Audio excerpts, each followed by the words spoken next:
Саламатсыңарбы урматтуу окуучулар. 10 класстар үчүн адам жана коом сабагын баштайбыз. Сиздер менен мен Сталбекова Элиза Сталбековна. Бүгүнкү сабагыбыздын темасы жазык укугу жана жоопкерчилик, коррупция. Бүгүнкү сабакта кылмыш түшүнүгү, белгилери, жаза түшүнүгү жана максаты, коррупция тууралуу сөз кылабыз. Келгиле балдар, алгач жазык укугу деген эмне экендигин эске салсак. Кандай аракеттер же аракетсиздик коом үчүн коркунучтуу, күнөөлүү жана жазалануучу жорук экендигин, жазалоо шартын жана жазалоо чарасын белгилөөчү укук тармагы бул жазык укугу деп аталат. Эми балдар, кылмыш тууралуу сөз кылалы. Кылмыш түшүнүгү жана белгилери. Кылмыш түшүнүгү мамлекет пайда болгондон баштап келди. Алгачкы коом түзүлүшүндө мындай аракеттерге тыюу салуу системасы өтө начар өнүгүп, алсыз болгон. Юридикалык жактын аныктамасы биринчи жолу 1789-жылы кабыл алынган жарандардын жана адамдардын укуктарынын декларациясында алды. Учурдагы кылмыш түшүнүгүнө Кыргыз Республикасынын жазык кодексинин 18-беренесинде коомго коркунуч келтирген, күнөөлүү жана жазалануучу жоосун, аракет же аракетсиздик кылмыш деп таанылат, деп так аныктама жазылган. Кыргыз Республикасынын жазык кодексинин 19-беренесинде төмөндөгүдөй кылмыштарды классификациялайбыз. Жаза катары каралган эркиндигинен ажыратуунун максималдуу мөөнөтүнө жараша кылмыштар анча оор эмес, оор жана өзгөчө оор кылмыштар болуп бөлүнөт. Анча оор эмес кылмыштарга эркиндигинен ажыратуу менен байланышпаган же болбосо 5 жылдан ашпаган мөөнөткө эркиндигинен ажыратуу түрүндө жаза каралышы мүмкүн болгон кылмыштар келет. Оор кылмыштарга 5 жылдан, бирок 10 жылдан ашпаган мөөнөткө эркиндигинен ажыратуу түрүндө жаза дайындалышы мүмкүн болгон кылмыштар келет. Өзгөчө оор кылмыштарга 10 жылдан ашкан мөөнөткө эркиндигинен ажыратуу же болбосо өмүр бою эркиндигинен ажыратуу түрүндө жаза дайындалышы мүмкүн болгон кылмыштар келет.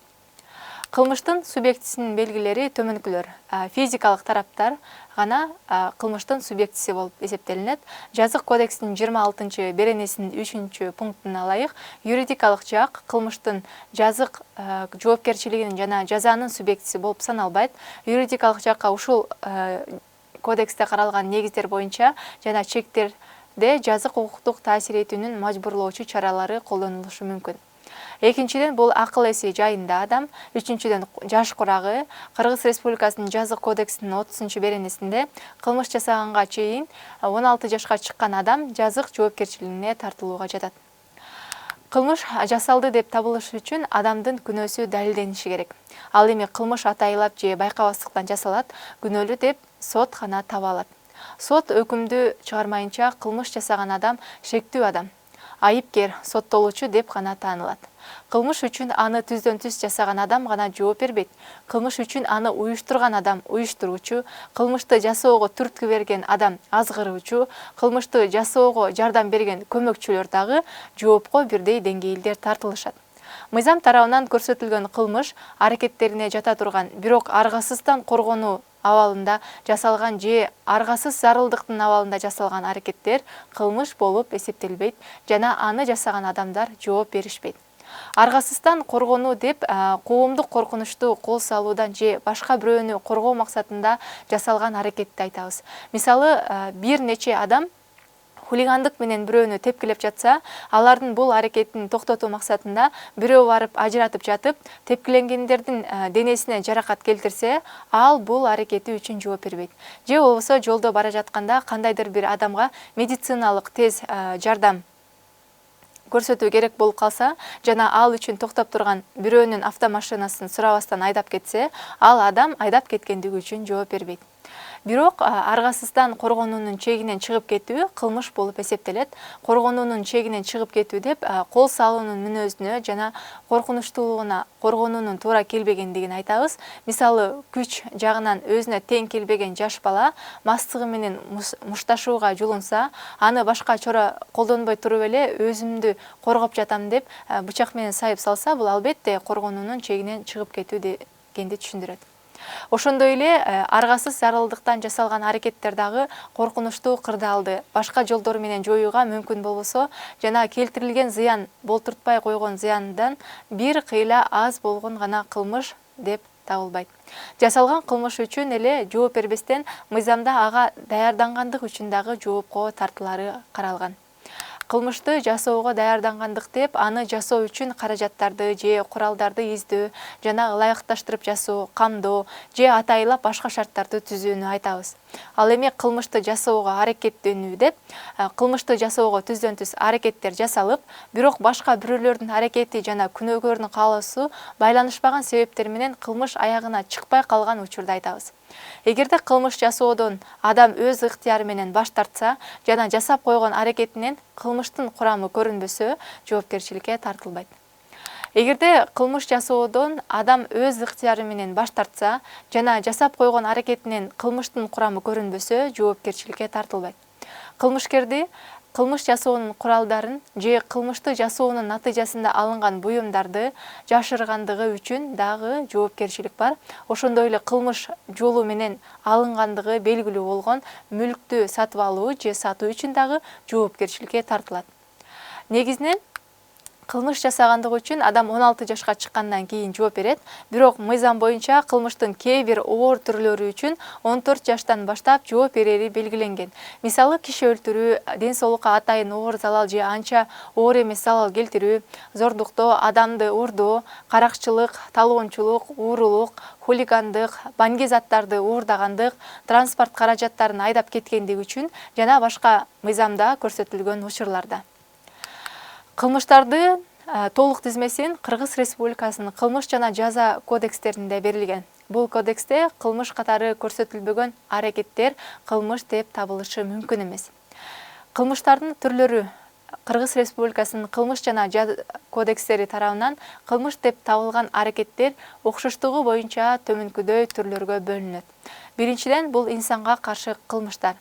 Бул бөлүмгө адамдын өмүрүнө жана ден соолугуна, инсандын эркиндигине, ар-намысына жана кадыр-баркына, жыныстык кол тийгиздигине жана жыныстык эркиндигине, адамдын жана жарандын конституциялык укуктарына жана эркиндиктерине, үй-бүлөгө жана жашы жете электерге каршы жасалган кылмыштар кирет.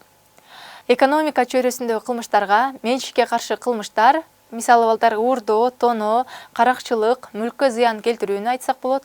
Экономикалык иш чөйрөсүндөгү кылмыштар мамлекеттик эмес ишканалардагы жана уюмдардагы кызматтык кызыкчылыктарга каршы кылмыштар кирет.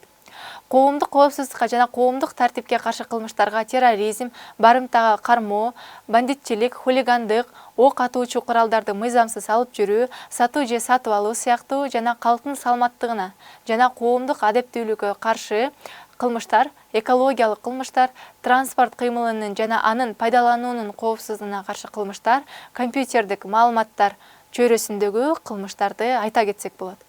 Мамлекеттик бийликке каршы кылмыштар бул бөлүмгө конституциялык түзүлүшкө жана мамлекеттин коопсуздугуна каршы, мисалы чыккынчылык, шпиончулук, мамлекеттик же коомдук ишмердин өмүрүнө кол салуу, бийликти күчкө салып тартып алуу же тартып алуу аракети, күч менен кармап турууну айтсак болот.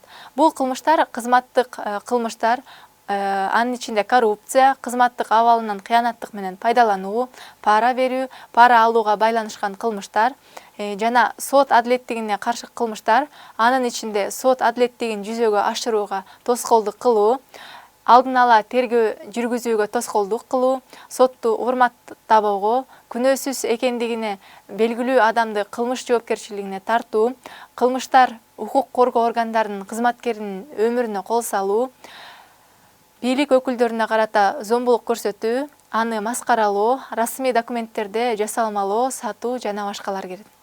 Аскердик кылмыштарга буйрукту аткарбоо, башчыга каршылык көрсөтүү, ага карата зомбулук аракеттерди жасоо, дезертирлик, аскердик мүлктү зыянга учуратуу сыяктуу кылмыштар кирет. Тынчтыкка жана адамзат коопсуздугуна каршы кылмыштар. Бул кылмыштардын тобуна геноцид эмне экендигин билесиңер балдар. Эске сала кете турган болсок, адамдардын кандайдыр бир тобун кырууга, жоготууга багытталган аракеттерди айтабыз.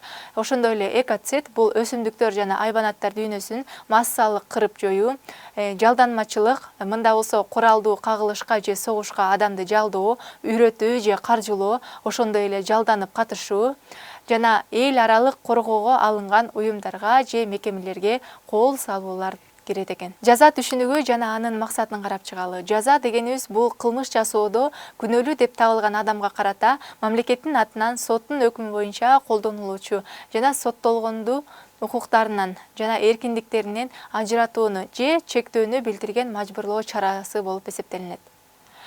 Жаза социалдык адилеттикти калыбына келтирүү, соттолгондорду оң жолго салуу, ошондой эле соттолгондор тарабынан да, башка адамдар тарабынан дагы башка кылмыштардын жасалышынын алдын алуу максаттарын колдонулат.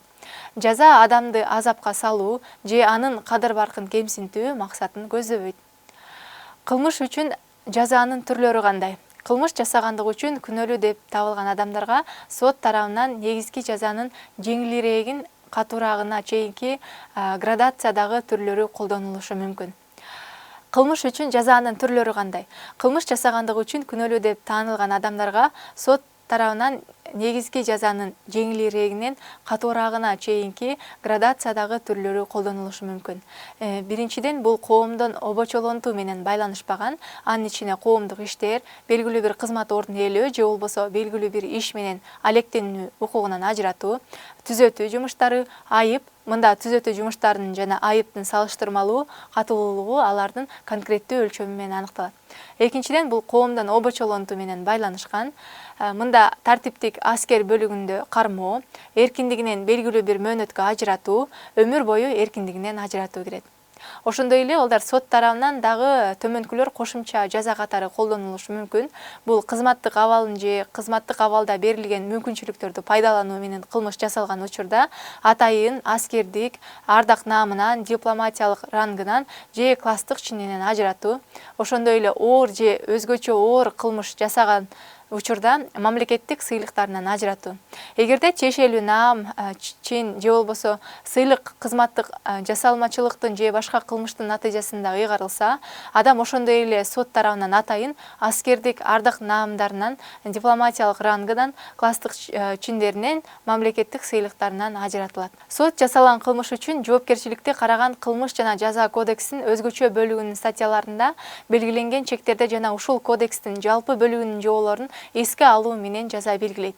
Жазаны белгилөөдө сот жасалган кылмыштын мүнөзүн жана коомдук коркунучтуулук деңгээлин, иштин жүйөлөрүн, күнөөкөрдүн жүрүш турушун, келтирилген зыяндын мүнөзүн жана өлчөмүн, жоопкерчиликти жеңилдетүүчү жана оордотуучу жагдайларды эске алат. Жоопкерчиликти жеңилдетүүчү жагдайлар төмөнкүлөр: күнөөсүн мойнуна алып келүү, чын дилинен өкүнүү, кылмышты ачууга жигердик көмөк көрсөтүү, ошондой эле келтирилген зыяндын ордун ыктыярдуу түрдө толтуруу же четтетүү, жеке үй бүлөлүк жана башка оор жагдайлардын чырмалышынан улам кылмыш жасоо, коркутуунун же мажбурлоонун таасиринен же болбосо материалдык, кызматтык же башка жагынан көз карандылыктан улам, ошондой эле мыйзамсыз буйрукту же тескөөнү аткарган учурда кылмыш жасоо келип чыгат. Ошондой эле жабырлануучунун зомбулук көрсөтүшүнөн, катуу кордошунан же укукка жат башка аракеттеринен улам келип чыккан ачууга өтө жеңдирүүнүн таасиринен кылмыш жасоо, аргасыз коргонуунун, өтө зарылчылыктын, кылмыш жасаган адамды кармоонун, укукка ылайыктуу шарттарын бузуу менен кылмыш жасоо. Ошондой эле жашы жетпегендердин кылмыш жасашы, кош бойлуу аялдын кылмыш жасашы жоопкерчиликти жеңилдетүүчү жагдайлар катары табылат. Жоопкерчиликти оордотуучу жагдайлар дагы бир нече, алардын эң негизгилерин карап чыгалы. Бул өнөкөт кылмыштар, кылмыштарды кесип катары жасоо, адамдар тобунун алдын ала бүтүн боюнча адамдар тобунун уюшкан кылмыштуу топтун же кылмыштуу чоң топтун курамында кылмыш жасоо, жаш балага, карыган адамга же алсыз абалдагы адамга карата кылмыш жасоо, күнөөкөр үчүн кош бойлуулугу алдын ала белгилүү аялга карата кылмыш жасоо. Ошондой эле жаш баланы же күнөөкөр үчүн психикалык оорусу же кем акылдыгы алдын ала белгилүү адамды пайдалануу менен кылмыш жасоо, өзгөчө ырайымсыздык же кордоо менен кылмыш жасоо, коомдук кырсыктын, массалык тартипсиздиктин шарттарын пайдалануу менен же өзгөчө абалдын мезгилинде кылмыш жасоо, жалпыга коркунучтуу ыкма менен жасоо, кылмыш жасоо, алкоголдук, баңгилик жана башка мас абалындагы кылмышка баруунун бардыгы кирет. Кыргыз Республикасынын аймагындагы кылмыш жасаган бардык адамдар ушул кылмыш жаза кодекси боюнча жоопкерчиликке тартылууга тыйыш. Эгерде кылмыш Кыргыз Республикасынын аймагында бүтсө же ага бөгөт коюлса, башка мамлекеттин мамлекеттин аймагында жасалган кылмыш үчүн жоопкерчилик ушул кодекс боюнча келип чыгат. Колдонуудагы мыйзамдарга жана Кыргыз Республикасы катышуучусу болуп саналган мыйзамда белгиленген тартипте күчүнө кирген эл аралык келишимдерге ылайык Кыргыз Республикасынын соттору тарабынан соттолбой турган чет мамлекеттердин дипломатиялык өкүлдөрү жана башка жарандар Кыргыз Республикасынын аймагында кылмыш жасаганда алардын кылмыш жаза жоопкерчилиги эл аралык укуктук ченемдердин негизинде дипломатиялык жол менен чечилет. Анда эмесе балдар, сабагыбыздын экинчи бөлүгүнө өтөлү. Коррупция деген эмне экендигин баарыбыз жакшы билебиз. Коррупция бул мамлекеттик органдарда иштеген адамдардын өз кызматтык ордунан же абалынан пайдаланып, мыйзамсыз акча талап кылуусу же кызматтык ордун өз кызыкчылыктарына пайдалануусу эсептелинет. Коррупция латын тилинен келип чыккан сөз. Бизче мааниси бул бузуу, жараксыздандыруу, акчага сатып алуучулук деген маанини түшүндүрөт. Коррупциянын тарыхына карала турган болсок, коррупциянын тамыры адамдардын алгачкы коомуна таандык болуп кетет деп айта кетсек болот. Ошондой эле элдер өздөрүнүн жол башчысына ар кандай нерселерди белек түрүндө беришкен. Убакыттын өткөнү менен бул салтка айланып, белек милдеттүү түрүндө берилип калган. Мамлекет пайда болуп, бийликтин күч алуусу менен мамлекеттик кызматкерлер ээлеген кызматтын өз кызыкчылыгына пайдаланып, ар кандай параларды алып башташкан. Ошол мезгилде ханга ар кандай баалуу белектерди жасашып, ар кандай өтүнүчтөрү эртерээк жасалган. Коррупция жөнүндө Артхашастра деген эң биринчи эмгектин биздин дорго чейин 4-кылымда Бхараттын Каутилия деген министр жазган. Ал бул жазуусунда хандын мүлкү такыр эле жок болуш керек деген, өзгөчө акчага сатылган соттор дагы айтылган. Анткени соттор бирөөнү туура эмес айыптап, бирөөнүн мүлкүн башка бирөөгө берген. 18-кылымдын аягынан баштап батышта коомдун коррупцияга болгон көз карашы чоң өзгөрүүгө дуушар болгон. Либералдык өзгөртүүлөр мамлекеттик бийлик эл үчүн кызмат кылат жана бийликти эл баккан үчүн чиновниктер мыйзамды сактоого милдеттүү деген лозунг менен өтө баштаган. Демек балдар, коррупциядан болгон зыяндын кесепеттери төмөнкүлөр. Бул мамлекеттик мүлктү, акчаны туура эмес пайдалануу, салыктардын жоголушу, жеке ишкерлердин банкрот болушу, элге келген инвестициянын азайышы, экономиканын өнүгүүсүнүн токтошу, тейлөөнүн сапатынын төмөндөшү. Ошондой эле социалдык теңсиздиктин өсүүсү, уюшкан криминалдык топтун күч алуусу, элдин турмушунун төмөндөшү жана кедейлердин көбөйүшү. Коррупцияга каршы аракеттенүү мамлекеттик бийлик органдарын, жергиликтүү өз алдынча башкаруу органдарын, жарандык коом институттарынын, уюмдардын жана жеке жактардын өз ыйгарым укуктарын чектериндеги төмөнкү иштери менен аныкталат. Анда коррупцияны алдын алуу, анын ичинде коррупцияны табуу жана андан ары коррупциянын себептерин четтетүү, коррупциялык укук бузууларды табуу, аларга бөгөт коюу, ачуу жана териштирүү боюнча, ошондой эле коррупциялык укук бузуулардын кесептерин азайтуу жана жоюу боюнча. Коррупциялык укук бузууларды табууга, алардын алдын алууга, аларга бөгөт коюуга, ачууда жана териштирүүгө көмөк көрсөтүү боюнча. Коррупцияга каршы аракеттенүүнүн укуктук негизин Кыргыз Республикасынын Конституциясы, конституциялык мыйзамдар, ушул мыйзам жана Кыргыз Республикасынын башка ченемдик укуктук актылары, Кыргыз Республикасы катышуучусу болуп саналган мыйзамда белгиленген тартипте күчүнө кирген эл аралык келишимдер, ошондой эле эл аралык укуктун жалпы таанылган принциптери жана нормалар түзөт. Эми балдар, келгиле сабагыбызды бышыктоо иретинде төмөнкү түшүнүктөрдү аныктамалары менен дал келтирели. Жазык укугу, кылмыш, жаза жана коррупция деген түшүнүктөр берилген. Ал эми силер экранда көргөн аныктамалардын кайсынысы туура келет экендигин аныктайбыз. Анда эмесе туура жоона көз чаптырсак, жазык укугу балдар бул кандай аракеттер же аракетсиздик коом үчүн коркунучтуу, күнөөлүү жана жазалануучу жорук экендигин, жазалоо шартын жана жазалоо чарасын белгилөөчү укуктук тармагы болуп эсептелинет экен. Ал эми кылмыш дегенибиз бул коомго коркунуч келтирген, күнөөлүү жана жазалануучу жоосун аракет же аракетсиздик. Жаза дегенибиз бул кылмыш жасоодо күнөөлүү деп табылган адамга карата мамлекеттин атынан соттун өкүмү боюнча колдонулуучу жана соттолгонду укуктарынан жана эркиндиктеринен ажыратууну же чектөөнү билдирген мажбурлоо чарасы болуп эсептелинет. Коррупция дегенибиз бул мамлекеттик органда иштеген адамдардын өз кызматтык ордунан же абалынан пайдаланып, мыйзамсыз акча талап кылуусу же кызматтык ордун өз кызыкчылыктарына пайдалануусу эсептелинет экен. Сабагыбызды жыйынтыктай турган болсок, бүгүнкү сабагыбыз жазык укугу жана жоопкерчилик, коррупция тууралуу болду. Укук деген эмне экенин билбей туруп, өз укуктарыңды коргоо кыйын дегендей балдар, ар бир ишти жасоонун алдында 7 өлчөп 1 кесели. Кылган ишибиздин жыйынтыгы кандай болоорун эстеп жүрөлү. Ошондой эле биз жаштар көрүп, угуп, билип турган коррупциялык жашоодон арылып, демократиялык мамлекетти, акыйкаттык өкүм сүргөн мамлекетти курууга келечекте күрөшүүбүз керек. Анткени биздин келечек мамлекеттин колунда эмес, мамлекеттин келечеги биздин колубузда. Бүгүнкү сабагыбыз соңуна келип жетти. Сак саламатта калгыла.